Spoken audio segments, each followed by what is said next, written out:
This is Jacob with J&D Photography, and you are experiencing Sparking Fire, the podcast for innovative artists and entrepreneurs. I have with me today as a special guest Brenda, and Brenda works for the amazing venue known as Gabrella Manor. Say hi, Brenda. Hi. So Brenda, let me just start off by asking you, how did you get into being the owner of a wedding venue? I fell in love. I met my husband at ballroom dancing classes, and he's a wedding photographer. So to date him, I had to go to weddings, which I had not been to since I was very young. And I would sit around at these venues waiting for him to finish his job and think, if they would just run this like a business and treat these weddings like projects and treat these brides like customers, it would be better for everyone. And I got the opportunity to put my money where my mouth was. My mother helped me find this property. My brother helped me purchase it. Steve and I were the first wedding in the house. And there we were. Oh my gosh, that's really romantic. So how long have you guys been together for? 23 years. Congratulations. Thank you. I'm actually a huge hopeless romantic myself. So I love hearing stories about how people met and got together. It's really just touching. Yeah. So tell me about how you found the property in the first place. I had owned 3 other homes in the neighborhood. And when I started looking at the concept of owning a venue, my original concept was to purchase an old abandoned church and create an indoor garden. My mom kept saying, you need to go look at the Bundy house. And I'm like, what is the Bundy house? I've been driving past it for years because I lived in the neighborhood. And it had been on the market for about 15 years.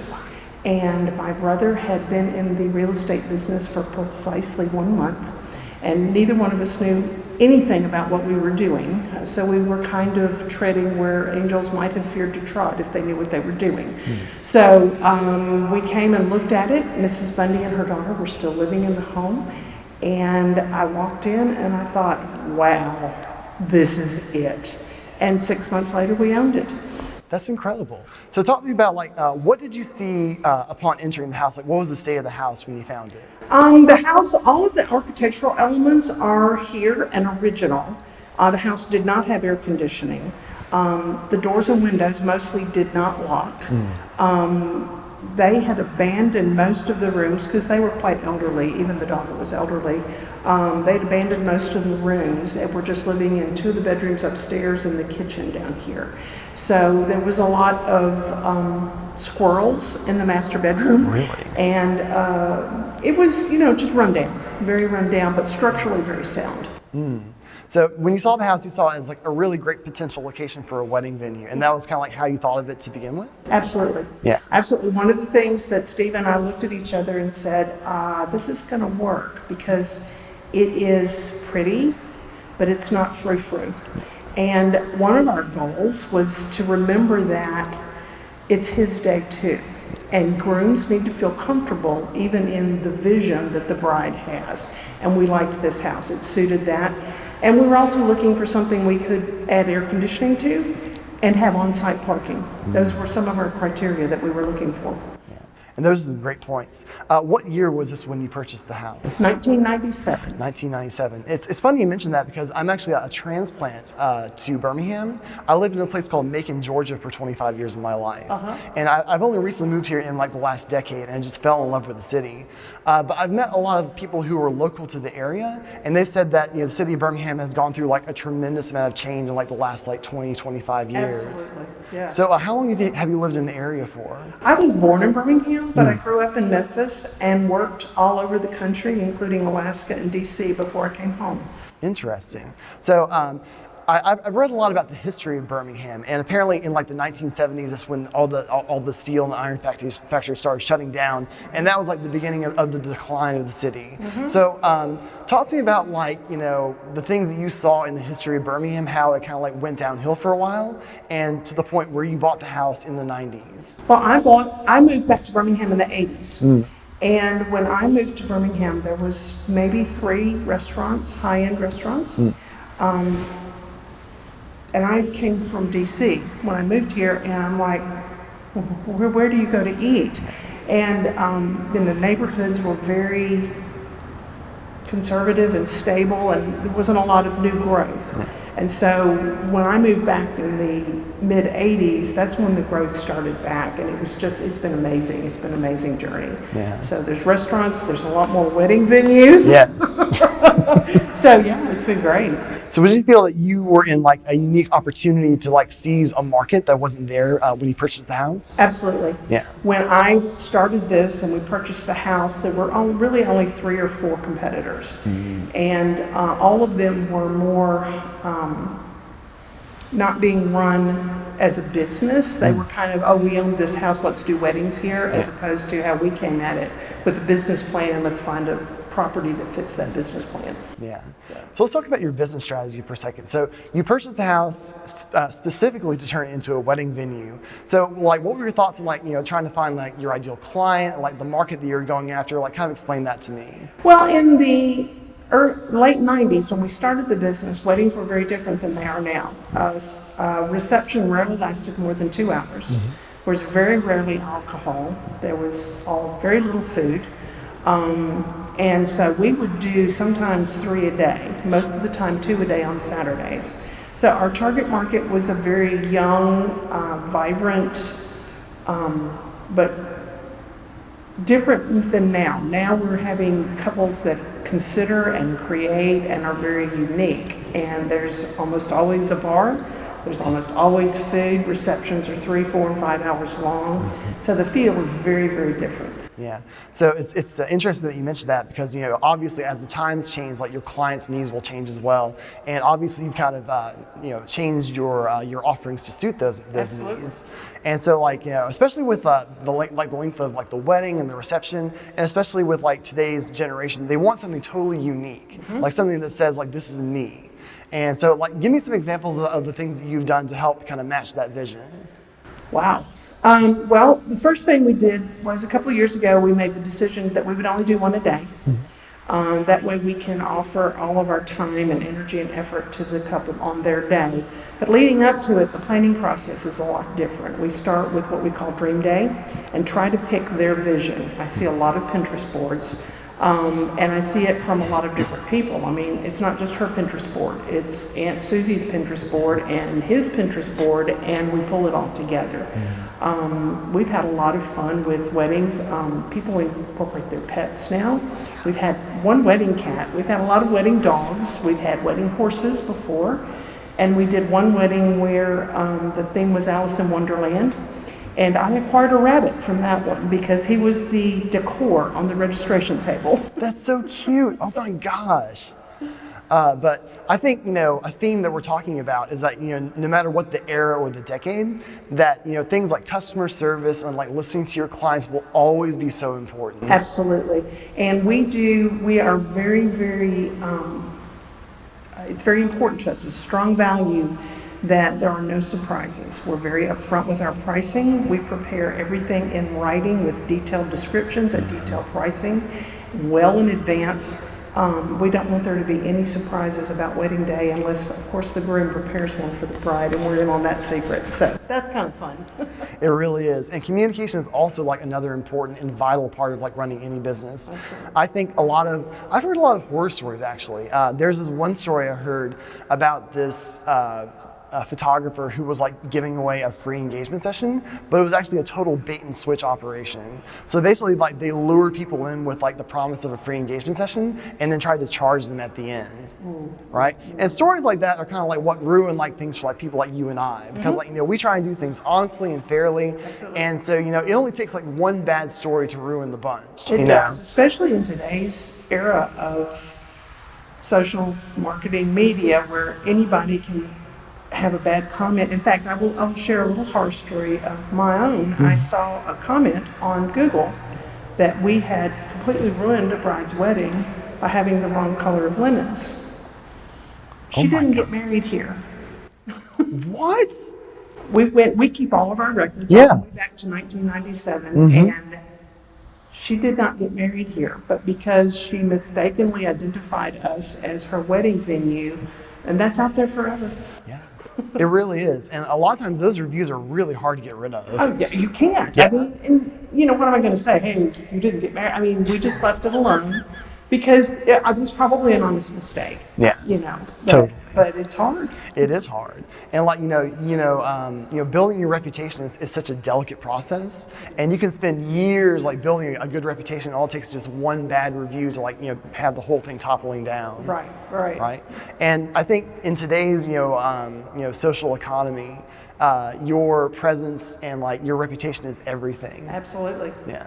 It really is, and it takes integrity, and it takes honesty, and it takes sensitivity to maintain it. It does. And really, I think it's one of the most important things because, like reputation is like the one thing you can't buy. That's right. Because, you can buy advertisements, you can buy billboards, you can buy all these like cool stuff, but that's the one thing that you can't purchase with money is a reputation where someone can look at someone else and say, I chose this person because this is what they stand for and that's exactly who they are. That's right. That's right. What we love to do is we actually get thank you cards from our clients, which just makes us glow. Yeah. Because they paid us to do a job. Yeah. Okay? There was no need for thanks. But our goal is that they come here because they love the venue. It's a beautiful house. We love it. It's beautiful. It's hard. I never get tired of it, even after 23 years. But what they're thanking us for is our service, and that's what makes us happy because that's what we strive for. Exactly, and that's actually the best compliment you can get, right? When someone goes out of their way to write you a card and say, hand write a card. I mean, that is just amazing in today's world. I know, right? You think mail would be dead by now? Some days I think it is. Oh my gosh. So let's kind of shift gears a little bit. So obviously, I've met Danielle, and she's wonderful. Isn't she fun? And she's your social media manager. She is. So you have a dedicated wing of your marketing, specifically for social media. I do. But you also have a lot to say about word of mouth. So talk to me about more traditional avenues of advertising, like word of mouth and paying for radio spots, versus having a person like Danielle run your social media campaigns. In the past, we have done things like attended bridal fairs. We've had radio spots. We've done advertising in print magazines. We don't do any of that anymore because they're not effective for us as a venue.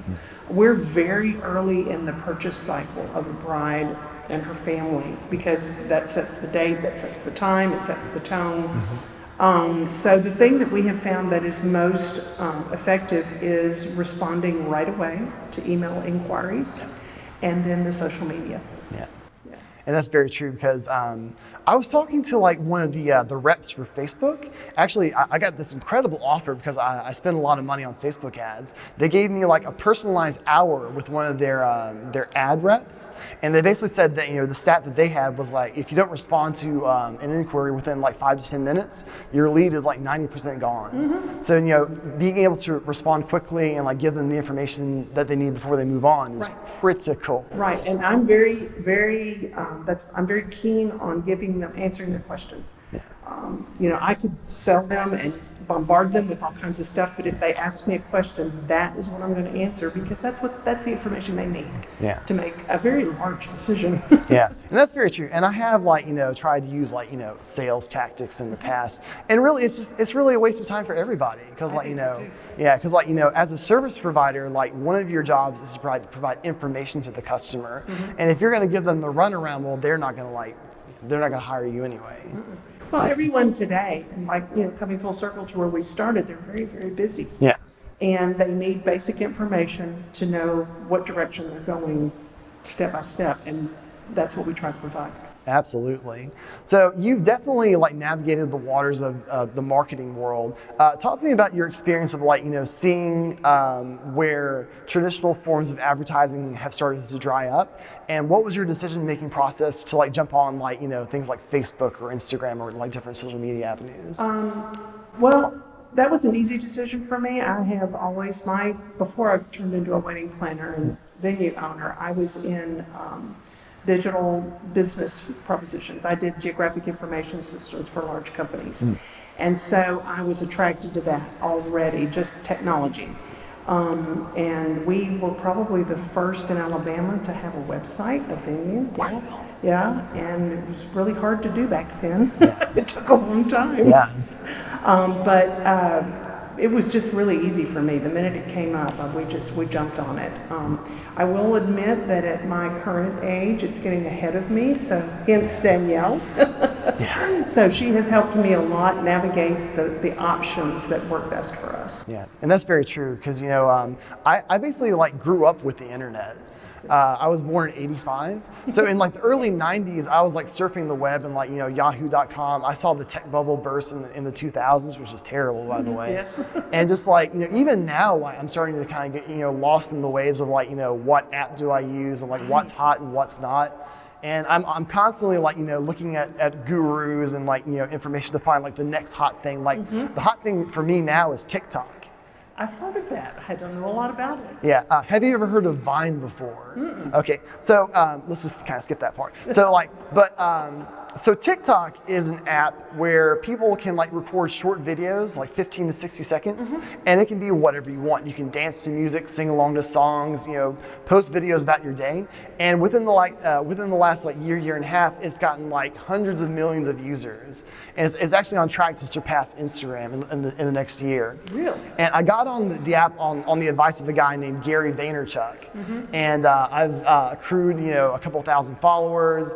And the reason that I'm trying to get on it is because that's where all the young people are, right? And so there's always been like a pattern of like all these like social media sites. Is like there's always like the young early adopters, and those early adopters grow up and become adults, and they have like financial power, and those eventually become your clients. Right. So now I've kind of caught on to the pattern of like what's hot and what's going to stay around for a while, and I can kind of like identify what's going to be good for me and kind of ride that train as it goes. Right. Yeah. And I think that's the way it's going to be now. Yeah. Absolutely. Yeah. So what do you think is the future of Gabrella Manor going into like 2020 and beyond? Wow, that's a great question. One market that I am very interested in and that we're trying to explore a little bit is something. It started with the concept. I heard someone have tiny weddings, but a little bit bigger than that. I call it the 35 to 50 person wedding. And I think our venue is just so well suited for that. And it lets us really work with the client to develop the day exactly like they want. When you have 200 guests, there are limitations. Just that number implies limitations, not only from the budget, but from the space and accommodations and the flow of the day. Whereas with 35 people, man, the sky's the limit on how you can design that day and dwell on moments and explore moments, create moments that just make sense for the couple. And that's the thing that I'm most excited about right now for our venue. Yeah. And I don't know where it's going to go, but we're trying to market towards that. We're trying to price towards that and develop that sort of as a niche for us. Yeah, and that's definitely been a trend that I've noticed as well, because when my brother got married, he had at least like 250 guests at his wedding, and nowadays like it's rare for me to see more than like 40 or 50. Yeah. And I think one of the reasons for that is because clients really want a more personalized wedding. Like family will always be family, but if you haven't talked to Aunt Betty in like 15 years, like she's probably not going to get the invitation to the wedding. And so they really want people who they care about and who are actively in their lives to be at their wedding. Well, I think it's a reflection of just how families have evolved and how couples' careers are evolving, and the people they're close to are not necessarily blood relatives anymore. So I think it's a reflection of just whole societal change. It really is. And another trend that I've noticed is that people are waiting until later in life to get married. I rarely see couples in their like 20, 21, 22 years like getting married. It's more of like early 30s, like late 20s, like 29 through like 35 getting married. Well, that's incredibly refreshing to work with as a planner because they actually are accustomed to making decisions. Yes. The younger ones haven't had that opportunity yet, and so it makes planning a different type of process. Yeah. So what do you think is the future of like wedding venues and the wedding industry itself? That's a good question, because I think venues, there's a lot of different venues. I mean, based on what I can see in Birmingham, the styles are all over the place. Some of them are gorgeous, some of them are shabby but chic, the whole thing. I I think couples are getting more creative and not necessarily looking for something that's already labeled as a venue. And so us old style venues are going to have to fight in that market to keep ourselves fresh. Absolutely. So if you could say anything to the audience, like as a closing statement, what would you say? Know your priorities. Yeah. Absolutely. Know your priorities when you're going in, because that makes the day, that way you can get as close to perfection on the day as possible. Wonderful. Well, Brenda, thank you so much for sitting down with me. And this has been Jacob with J&D Photography, and you've been experiencing Sparking Fire, the podcast for innovative artists and entrepreneurs. I will see you next Sunday.